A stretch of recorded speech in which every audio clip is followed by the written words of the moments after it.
Welcome to Sift Tutorials. Today we're going to talk about the most common format for data in the wind industry. We will be doing this while we import it into our Sift Explore platform, which you can get a free trial for here. We use this platform in the rest of our tutorials, so if you want to follow along for those, use this video to get set up.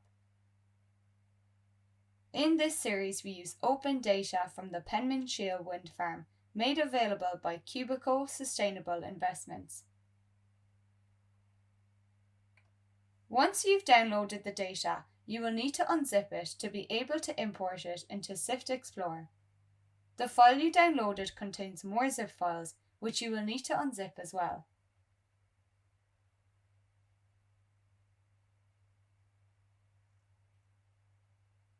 Place all the CSVs that have turbine data in the name in the same folder.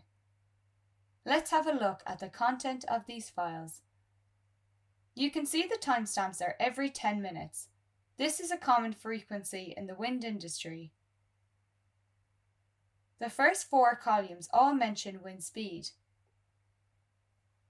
These are based on wind speed measured on the turbine at a higher frequency. Commonly, the average, standard deviation, minimum and maximum are still available for each 10-minute timestamp. If the statistic isn't specified, you can generally assume it is the average. Now that we have looked at the data and understand the structure, let's import it.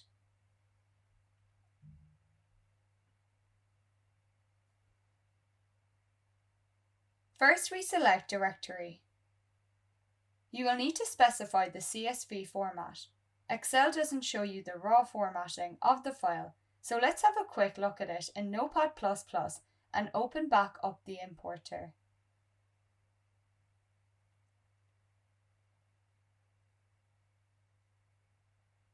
The delimiter is a comma, so we will leave this as it is.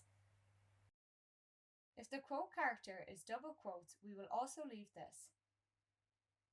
The header line number should be 9, and this tells the importer to ignore the first 9 lines of data. The timestamp format needs to be edited to have dashes instead of slashes.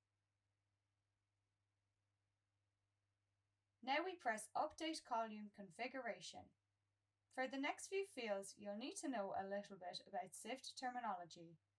In Sift, if you are analysing wind energy data, instances refer to turbines, which all share a time axis and the same signals.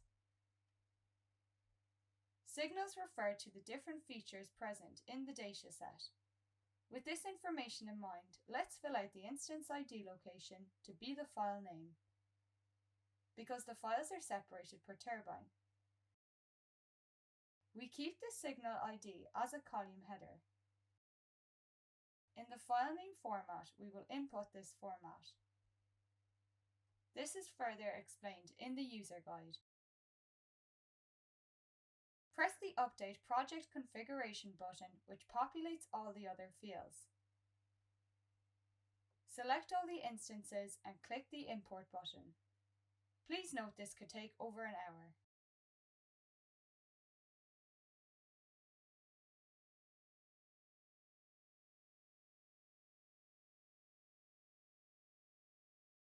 Here we have combined the data using the Sift importer. Here we see a time series of wind speed for turbine number 1. We've now imported some open source wind energy data. We've looked at the files and how they were structured.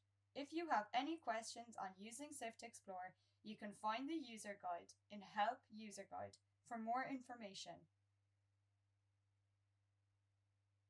In the following videos, we will do some analysis on this data. Remember to save your files so we can use this in the following videos.